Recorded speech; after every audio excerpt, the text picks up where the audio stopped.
Hello everyone. So we started with cost of capital in the last class. In fact, we did cost of debt capital, cost of preference shares, cost of equity shares and cost of retained earnings. Then we also did some practicals on weighted average cost of capital. Time to take up some more complicated problems in cost of capital. तो यहाँ पर एक problem ले रहे हैं जहाँ पर आपको weighted average cost of capital निकालनी होगी from both book value weights as well as market value weights. दोनों ही तरीके से आपको आज weighted average cost of capital calculate करनी होगी।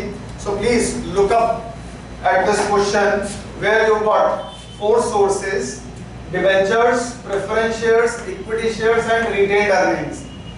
इनका बुक वैल्यू आपको गिवन है 4 लाख, डिबेंचर्स का, प्रेफरेंस शेयर्स का 1 लाख, इक्विटी शेयर्स का 6 लाख और रिटेन्ड अर्निंग का 2 लाख।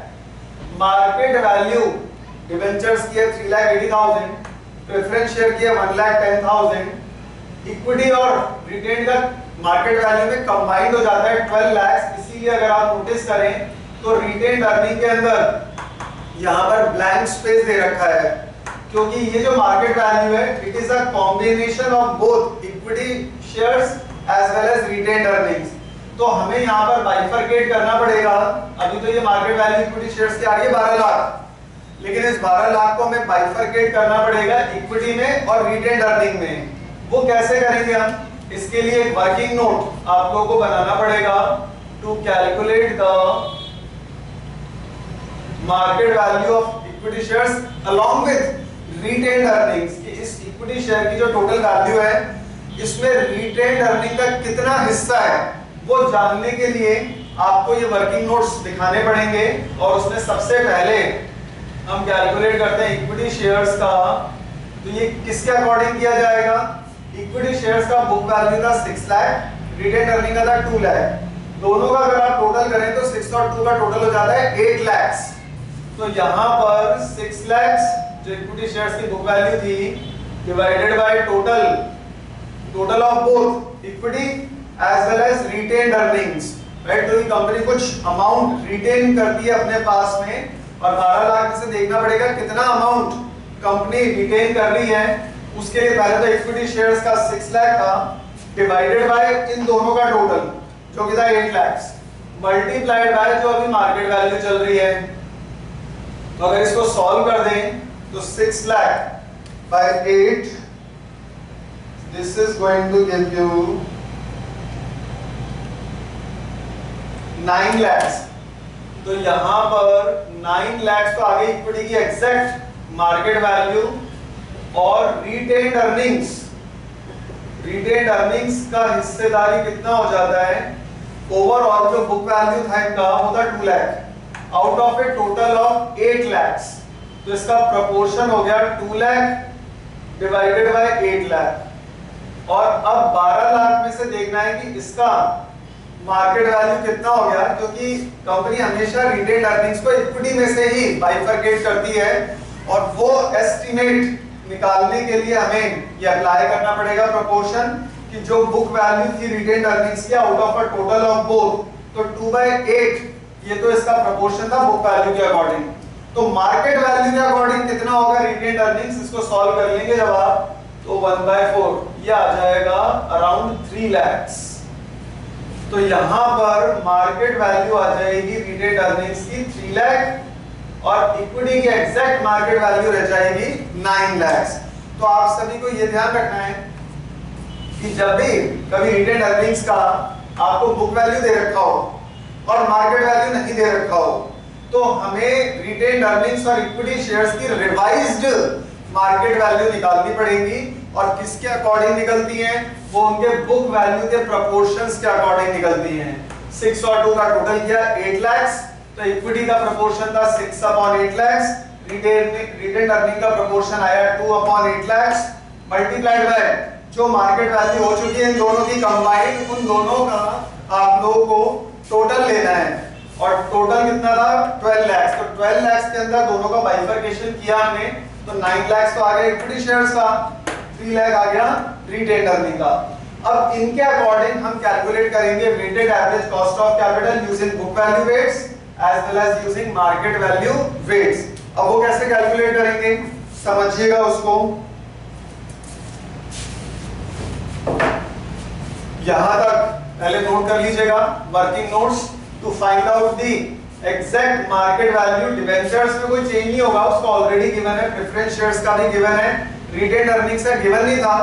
अगर रिटेन्ड अर्निंग्स का बुक वैल्यू भी नहीं दिया होता तो उसके मार्केट वैल्यू को भी लेने की जरूरत नहीं पड़ती। ये मार्केट वैल्यू कब लेना है, जब रिटेन्ड अर्निंग्स का बुक वैल्यू दिया हुआ होगा और इसका मार्केट वैल्यू रिटेन्ड अर्निंग्स का नहीं दिया होगा। तो बुक वैल्यू के प्रोपोर्शंस के अकॉर्डिंग रिटेन्ड अर्निंग्स का मार्केट वैल्यू एस्टिमेट किया जाएगा और उसके लिए ये वर्किंग नोट्स आपके सामने शो किए हैं। सो you have to calculate the revised value of equity shares and retained earnings using the proportions of book values। तो book value के अकॉर्डिंग निकाला जाता है मार्केट वैल्यू किसका, इक्विटी शेयर्स का और retained earnings का। तो इक्विटी और रिटेन ये दोनों दे गो साइड बाय साइड, इसीलिए आप लोगों को याद होगा कि रिटेन्ड अर्निंग के फॉर्मूले में भी कॉस्ट ऑफ इक्विटी आता है KR, जिसको कि डिनोट किया जाता है कॉस्ट ऑफ रिटेन्ड अर्निंग्स का सिंबल है KR। It is always equal to KE 1 TP 1 B upon 1 TC multiplied by 100। तो KR का कैलकुलेशन के लिए KE बहुत इंपॉर्टेंट है और यहाँ पर भी रिटेन्ड अर्निंग्स की वैल्यू निकालने के लिए इक्विटी शेयर्स की वैल्यू उतना इंपॉर्टेंट थी। तो बुक वैल्यू होगा रिटेन्ड अर्निंग्स का, उससे आपको उसका मार्केट वैल्यू एस्टिमेट करना ही पड़ेगा, जिसकी वजह से दोनों के मार्केट वैल्यूज रिवाइज हो जाएंगे। और रिवाइज कैसे होंगे, इनके according. Now see after this calculation we move on to the calculation of book value weights and market value weights. तो सबसे पहले तो हम कैलकुलेट करते हैं अकॉर्डिंग टू बुक वैल्यू। तो remember the name of the topic cost of capital, and in that we are going to do weighted average cost of capital। तो पहले तो हम कैलकुलेट करते हैं बुक वैल्यू वेट्स, जिसको डिनोट करेंगे W से। अब ये वेट्स कैसे आएंगे वो समझिएगा। बुक वैल्यू का टोटल कर लीजिएगा, तो 4 + 1 5 और 6 11 और 2 ये हो जाएगा 13 लाख। तो बुक वैल्यू का जो टोटल आ रहा है वो आ रहा है 13 lakhs। Now you can use your calculators। 4 lakh divided by 13 lakhs, right? 4 divided by 13 will give you 0.3077। Calculate किया हमने, 4 lakh divided by 13 lakhs will give you 0.3077। You can use your calculators। Then 1 lakh divided by 13 will give you 0.0769। उसके बाद 6 lakhs को divide करना है 13 लाख से, so this is going to be 0.4615 और फिर 2 lakhs को डिवाइड किया 13 लाख से, ये हो जाएगा 0.1538। तो बुक वैल्यू वेट्स निकाल लीजिएगा।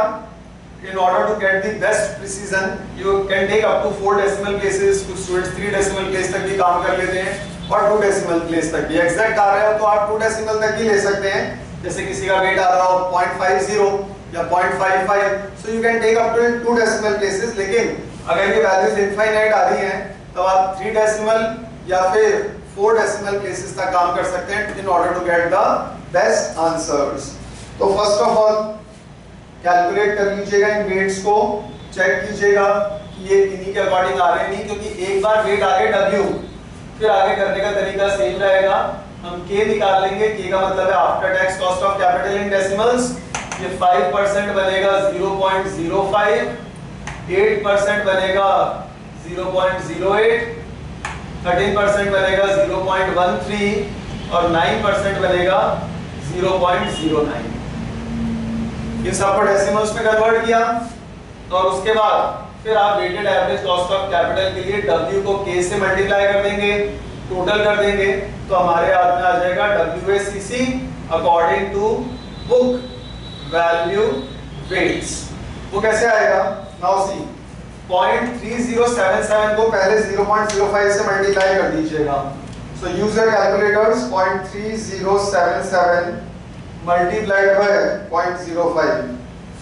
Now this is going to be equal to 0.015 385, 4-5 place तक आ रहा है, पूरा ले लीजिएगा, राइट। लास्ट में ऐड अप ही करना है, so you can take up till 4 decimal places also, और जितना आ रहा है 4-5 वैल्यू तक पूरा ले लीजिएगा। Then 0.0769 multiplied by 0.08, so this is going to give you 0.006152।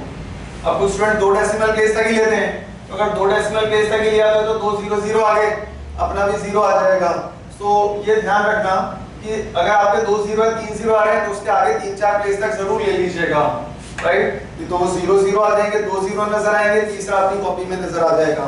So you have to be very very careful, जब आपकी ज्यादा जीरोस आ रहे हैं तो उसके आगे 3-4 प्लेस तक जरूर ले लीजिएगा in order to get precise answers.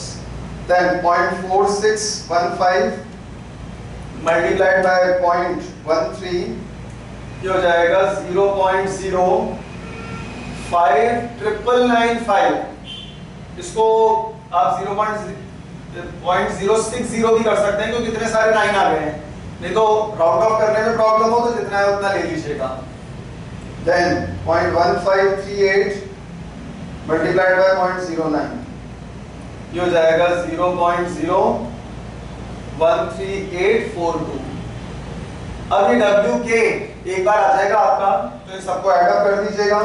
Plus किया हमने 0.05995 प्लस 0.006152 प्लस 0.015385, ये आ जाएगा 0.09537। तो इसको परसेंटेज में लिखना हो तो 9.537 है, तो 9.537% कर सकते हैं, या कोई स्टूडेंट 2 डेसिमल तक ही लेना चाहे तो बन जाएगा 9.54%। So please take down rectal here, then we are going to proceed further for the calculation of WACC using market value rates। ये तो बुक वैल्यू के अकॉर्डिंग आया है, अब इसके बाद आपको मार्केट वैल्यू के अकॉर्डिंग निकालना है। प्रोसेस सेम ही रहेगा, आपके पास W जो है वो चेंज हो जाएगा, K सेम ही रहेगा। तो W कैसे आएगा, अब आप लेंगे इसके अंदर market value weights, market value weights, और उसके बाद ये जो W आएगा इसको K से मल्टीप्लाई कर दीजिएगा। जब आप कर देंगे then you will get the value of WACC, आएगा तो इससे भी वही WACC but according to market value weights. तो K तो सेम ही रहेगा, लेकिन अब जो मार्केट वैल्यू के वेट्स हैं वो चेंज हो जाएंगे। तो यहाँ पर ये जो टोटल हो गया इनका, क्योंकि मार्केट वैल्यू में कुछ चीजों की वैल्यू कम हुई है, कुछ की ज्यादा हुई है, तो इनके वेट्स भी डिफर करेंगे। और आपको बताया था इक्विटी शेयर्स की मार्केट वैल्यू चेंज हुई है, तो उसकी वजह से रिटेन्ड अर्निंग्स की भी चेंज होगी, क्योंकि कंपनी कुछ हिस्सा रिटेन्ड अर्निंग्स की फॉर्म में भी रखती है, और जितना प्रोपोर्शन बुक वैल्यू में था उतना ही प्रोपोर्शन वो मार्केट वैल्यू के अंदर रखेगी, जो कि हमने निकाला था स्टार्टिंग के अंदर। तो we are going to add them up 3,80,000 plus 1,10,000 plus 9 lakh plus 12 lakh, ये हो जाएगा 16,90,000। टोटल एक बार चेक कर लीजिएगा, 16,90,000। तो अब आपको वेट निकालने हैं। वेट कैसे निकालेंगे, उसका फॉर्मूला वही है, हर वैल्यू को टोटल से डिवाइड कर दीजिएगा। सबसे पहला 380 डिवाइडेड बाय 16,90,000, यह आ जाएगा 0.22 4.22485 है, तो 49 ले लीजिएगा। जैसे हमने यहाँ पर भी डेट्स 4 डेसिमल प्लेस तक लिए थे, तो सिमिलरली मार्केट वैल्यू में भी 4 डेसिमल प्लेस तक ले लेते हैं। सिमिलरली 1,10,000 डिवाइडेड बाय 16,90,000, तो ये हो जाएगा 0.0 0.6508 है, तो 08 को राउंड ऑफ कर देंगे हम 1 पे। Next 9 lakh divided by 16,90,000, this will be 0.5325 0.5325 हो जाएगा। और लास्ट में 3 lakh divided by 16,90,000 will give you 0.1775। एक बार ये वेट्स का कैलकुलेशन चेक कर लीजिएगा so that आगे चलकर कोई दिक्कत ना आए इसमें। तो you have to be very very precise with the calculation of weights। और एक बार वेट्स आ गए बस, तो इन मार्केट वैल्यू वेट्स को after tax cost of capital in decimal से मल्टीप्लाई कर दीजिएगा, जो कि सेम रहेगी, क्योंकि इस क्वेश्चन के नीचे कोई एडजस्टमेंट दे ही नहीं रखा कि इक्विटी शेयर्स की वैल्यू चेंज हो रही है या मार्केट प्राइस इक्विटी शेयर्स के शेयर की 15 रुपए थी 25 रुपए हो गई, जैसे लास्ट क्लास में कुछ क्वेश्चंस में किया था। डिविडेंड जो ग्रोथ रेट है वो 5% है या 10% है, तो ऐसा कुछ अपने को नहीं दिया।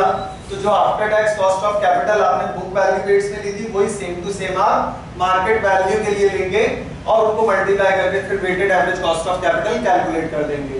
सो how will you do that? Remember 0.2249 को मल्टीप्लाई कीजिएगा after tax cost of capital 0.05 से। जब किया हमने तो ये आ जाएगा 0.011245, जितना है उतना लेते जाइएगा। 0.0651 को ये 0.0651 W को K यानी 0.08 से मल्टीप्लाई किया क्योंकि उसके सामने था, तो हमारे पास वैल्यू आ जाएगी 0.005208। क्या आपको बताया था 0 2 3 आ जाए तो 3 4 प्लेस तक आगे ले लीजिएगा in order to play safe. Then 0.5325 इसको मल्टीप्लाई कर दीजिएगा सामने वाले के से, जो कि था 0.13। सॉल्व किया तो ये आ गया 0.069225 और लास्ट आखिरी था 0.013 सॉरी 0.1775 इनटू जो ये वाला वेट है 0.1775, इसको मल्टीप्लाई किया 0.09 से, ये आ जाएगा 0.015975।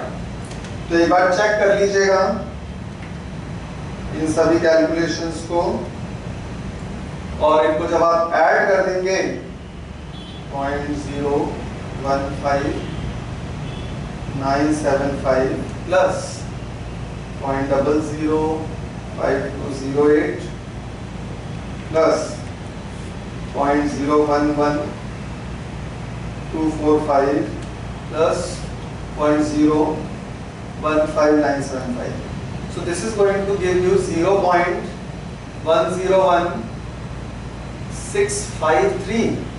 तो इसको 4 प्लेस तक के लिया तो 0.10165 और 10.165%, और अगर आप इसको 2 डेसिमल प्लेस तक लेते हैं लास्टली तो 10.17% हो जाएगा। This is going to be the weighted average cost of capital using market value weights. तो ये सारी कैलकुलेशन याद रखिएगा। इसमें जो प्रिंसिपल था weighted average cost of capital निकालने का वो ऑलमोस्ट सेम ही था। फर्क क्या था? फर्क था केवल बुक वैल्यू से मार्केट वैल्यू को एस्टिमेट करना एक बार, और वो भी किसके अंदर? केवल इक्विटी शेयर्स और रिटेन्ड अर्निंग्स में। और एक बार वो ढंग से कैलकुलेट कर लिया, क्योंकि जब जब रिटेन्ड अर्निंग्स होगा तो उसकी बुक वैल्यू की मदद से आपको उसकी मार्केट वैल्यू को भी एस्टिमेट करना पड़ेगा। अगर वो आ रहा है बुक वैल्यू में तो उसका मार्केट वैल्यू भी रखा जाएगा। उसके लिए स्टार्टिंग में हमने वर्किंग नोट्स निकाले थे इनके प्रोपोर्शंस को यूज करके। एक बार वो कैलकुलेट किए तब प्रोसेस आपने देखा it was exactly same which we did in the last class.